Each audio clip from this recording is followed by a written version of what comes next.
Today we're going to talk about building businesses. And if we started with mission, vision, values, beliefs, and perspectives of Keller Williams, the mission statement of Keller Williams is to build careers worth having, businesses worth owning, lives worth living, experiences worth giving, and legacies worth leaving.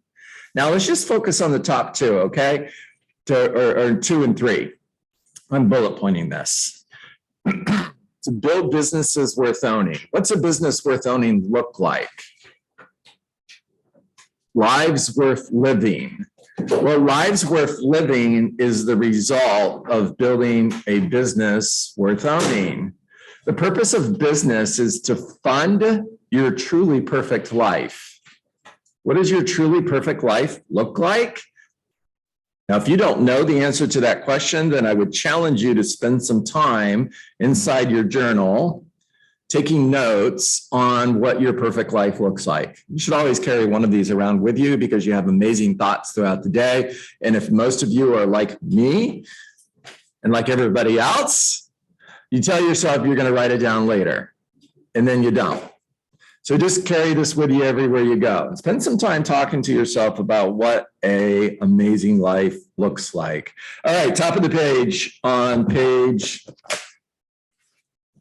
I've written in this so many times I can't even read the page number anymore. Page 196. I'm in the Millionaire Real Estate Agent, guys. MREA, your playbook, Millionaire Real Estate Agent, page 196. Here's what Gary has to say. From your first hire to your last, to key to knowing which people to bring on board and what skills they should have on their resumes is to have a detailed organizational model. Know what your organizational model looks like. You know, earlier in the book, Gary talks about beginning with big models. If you want to build a big business, have a big model and begin with an 8-lane highway. Don't wait until you need 8 lanes to build that highway. Start out with that model so that your business can grow into it. So your organizational model should be big from the very beginning, even before you make one hire. All right, he goes on to say, middle of the page, he talks about 3 different areas that you're going to hire talent. And those 3 areas are administrative. Now, here's what's interesting. I've read this book 20 times. And for the first time, I saw something this morning that I hadn't seen before. Listen carefully. See if you get it. He's talking about administrative talent you should hire. He says there are 3 distinct areas of staffing. Number 1, administrative, marketing and administrative manager, transaction coordinator, listing manager, telemarketer, lead coordinator, assistant, and runner. What did you hear? What did you hear? If more than 3. Who said that? Good job, Audrey. So this is you. Your first hire is what? Administrative support, admin. Now, what I heard is this person is actually 1, 2, 3, 4, 5. And we'll squeeze another one in there. That's what I heard. If I'm building a big business, let's define big as more than 100 sales a year. Big, right? Earning more than $2 million GCI a year. Big.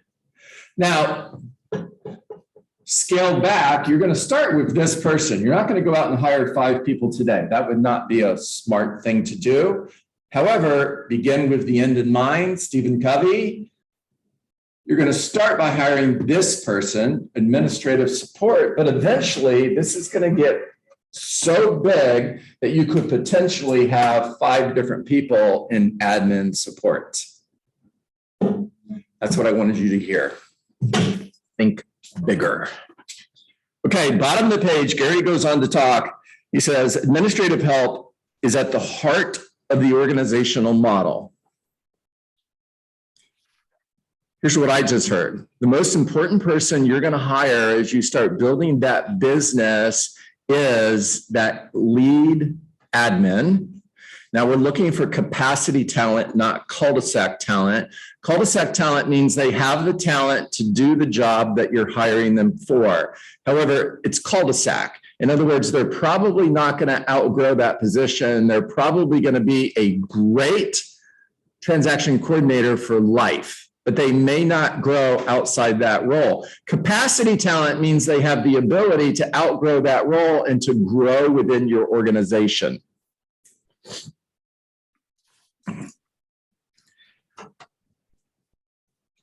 And that first hire, that lead administrative assistant, is the most important hire you're going to make.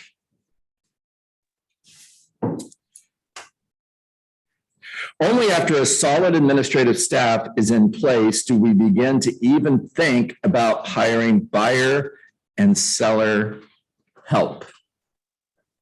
Only after a solid administrative staff is in place do we even start to think about hiring buyer and seller agents. Now, you've seen me do this before. Let me do it again. And let's look at your business. Sales and support.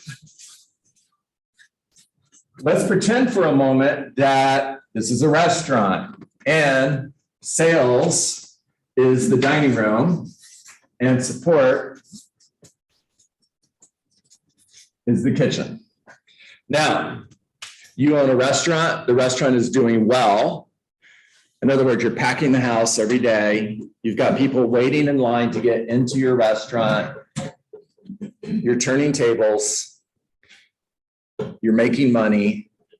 And you want to grow the business. And you have this brilliant idea. Let's add 50% more tables to, wrong side, to the dining room. I mean, that makes sense, right? We can seat more people, we can serve more people, we'll make more money. But the problem is we don't do anything to add support to the kitchen. We're focusing on the front of the house and we're forgetting about the back of the house. You want to build a successful business from the back of the house to the front of the house. Start in the kitchen. Don't start in the dining room. What would happen in this example is you would overwhelm the kitchen. In other words, you've got 100 seats, now you have 150. And you have the same kitchen staff that was already working as hard as they could possibly work to serve 100 people who are now serving 150. And if any of you have ever worked in a restaurant like I have, what happens to a kitchen staff who goes in the weeds?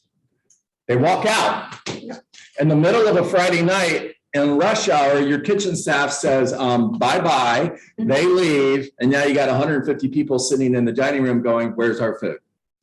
Well, see, the same thing happens in the real estate world. This is you, and you start to see success. So you're going to start looking to hire more people to be a part of your team in order to be able to grow your business. And most real estate agents immediately go out and they hire a buyer agent. And they call this a team. And in reality, this is not a team. This is just two individuals who work side by side doing the same job. I mean, this is a ridiculous example, but this is a dining room with nobody working in the kitchen. Now, the right way to do this would be your first hire is administrative assistant. Okay, so your lead administrative assistant. And you've hired talent because you followed career visioning. We're going to get into that in just a moment. You did a Keller professional assessment or a KPA. You validated the KPA, and you've determined this person is absolutely talent. I can't write and talk at the same time. That's an A, administrative assistant. So I've hired an administrative assistant. Life is good. I've hired a great administrative assistant who's going to give me the opportunity or the ability to do more business because I get to focus on my 20%. My administrative assistant is focusing on the 80%. And because I'm spending more time on 20% activities, I'm closing more sales. Life is good. Now, what do most people do? What do most real estate agents do? They immediately go out and hire this buyer agent. And now you plus the buyer agent have just doubled your business. In other words, with the administrative assistant, you were closing 36 sales a year, and you hired great talent as a buyer's agent, and they plus 12 your business. It doesn't double, but it goes to 48 sales a year. Now, what happens is this administrative assistant is now overwhelmed because you've increased your business without adding additional support. You're focused on the front of the house, not the back of the house. And this person start to talk to one another. And the conversation is, this person doesn't know what the heck they're doing. Let's go out and start our own company. True story. So what you actually want to do, if you're doing this the right way, the next hire, you notice I'm not putting a number next to this person yet. My third person on my team, the third person in my organizational chart, because you're number one. Number two is your lead administrative assistant. The third person in your organizational chart is another administrative assistant. Maybe this person is a transaction coordinator. Possibly they're a listing manager and they're a transaction coordinator, and my lead administrative assistant does everything else. Now I'm adding more support to the kitchen so I can build my dining room. Guys with me? Now, what's the next hire? Another administrative assistant.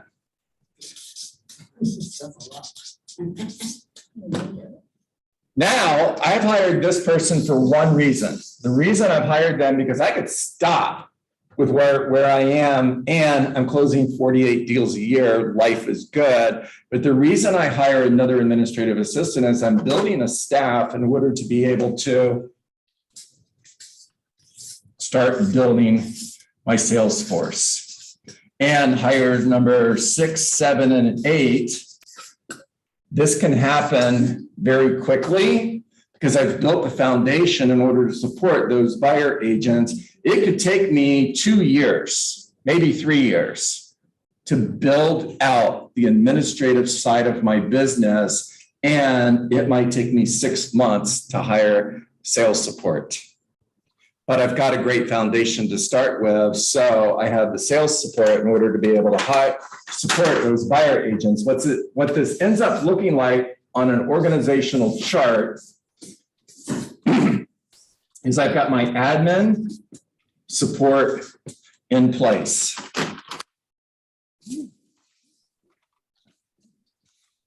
I'm the rainmaker plus my admin support staff, and now I'm going to start focusing on building out the sales side of my business. And maybe I add a couple showing assistants to this. I have 3 buyer agents, a couple showing assistants, and my admin support staff. Now I want to start feeding this group over here. So I'm going to hire an ISA or a marketing manager with several ISAs under them in order to be able to feed leads to my sales staff.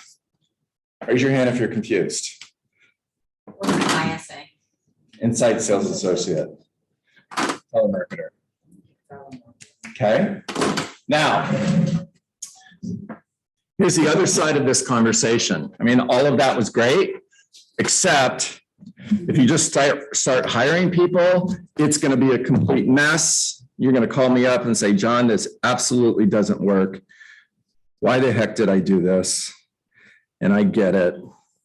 And I want to talk to you about something that is in career visioning. If you haven't taken this class, please put this on your list of classes to take. Matter of fact, take this class as many times as you can take it. Gary Keller's number is 12, by the way. That's the number he would tell you in order to master the hiring process. And towards the front of the book, there's a conversation on talent versus non-talent. We're looking for talent. But we're not just looking for talent, we're looking for the right talent in the right role. Good to Great by Jim Collins talks about it's not just getting people on the bus, it's getting the right people in the right seat in order to build a successful business. And non-talent versus talent. Non-talent brings you problems. If you're working with somebody who's consistently bringing you problems, you might have somebody who is non-talent. Talent finds solutions. Now, I'm fine if somebody's bringing me a problem. However, I also want them to have the solution to the problem. Hey, John, I found this problem in the service that we're providing to our customers, and here's the possible solutions that I think will fix this. That person's talent. Non-talent brings you a problem and says, Clarissa, here's a problem. You get to fix it. You're the rainmaker. It's your business. You fix it. Non-talent doesn't fulfill your needs and ends up giving you back pieces of the job. You know you have non-talent when part of their job description ends up coming back to you, and you hear yourself saying something like, I'll just take over that. You don't need to worry about blank anymore. I'll take care of it. And we justify to ourselves that we're telling this person that they don't have to focus on that anymore because it would be easier if we just did it than to train them how to do it the right way. Or if we discover we've got the wrong person in the role, it's easier just to take back part of the job than it is to reintroduce that person back to the workforce. In other words, fire them and go find talent and find the right person. That's painful. That takes a lot of effort. Non-talent doesn't know what they want and isn't searching. Talent knows what they want or is actively searching to know. Non-talent, they require pushing. You constantly have to push them. Talent pushes you.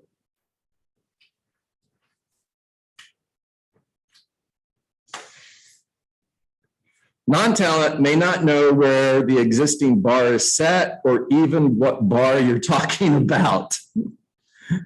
Talent is continually raising the bar. The purpose of business is to grow. If you don't have somebody who's working with you that isn't constantly bringing ideas to you to grow the business, they don't understand this raise the bar conversation. Their response is, what the heck are you talking about? What bar?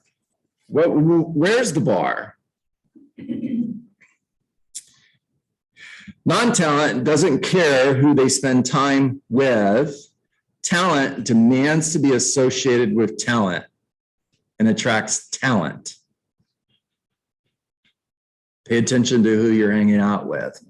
Pay attention to who's hanging out with you. Non-talent, when they try to talk action and results, they can't back it up. Talent talks with the language of action and results. Okay, now I'm going to talk to you about this KPA validation process. And the KPA validation process is what we use at Keller Williams in order to determine if we've got the right person in the right role. And just reading this isn't enough. It's the validation process that is going to help you determine that you've got the right person for the right role, that you're getting the right person in the right seat on the bus.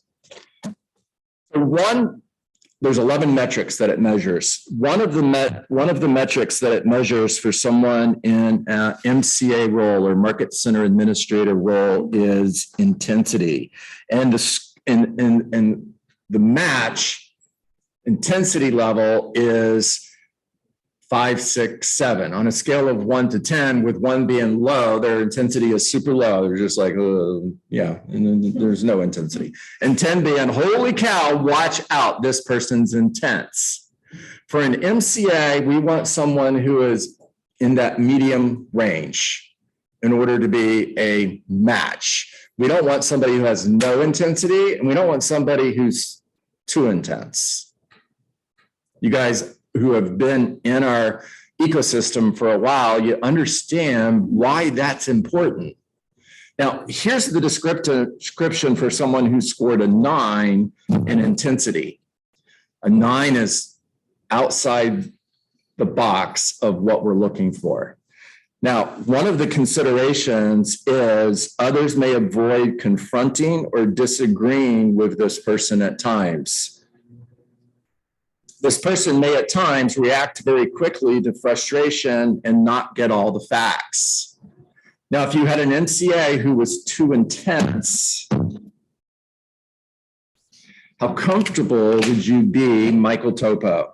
How comfortable would you be going to that person and saying, DA for 123 Main Street, I'm having a hard time understanding blank. Can you help me understand?